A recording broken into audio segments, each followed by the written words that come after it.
This could be a reason why you haven't grown in prayer.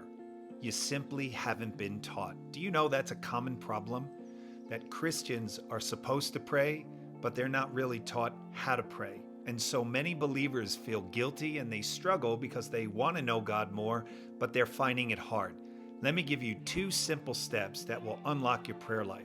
Number one, you want to begin to talk to God from your heart. Tell God that you love Him and that you want to know Him more. And the second thing, you want to start learning the prayers from the New Testament.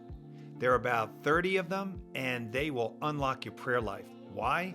Because they will give you language and the things to ask for that were inspired by the Holy Spirit. Be encouraged. God wants you to know Him more than you think.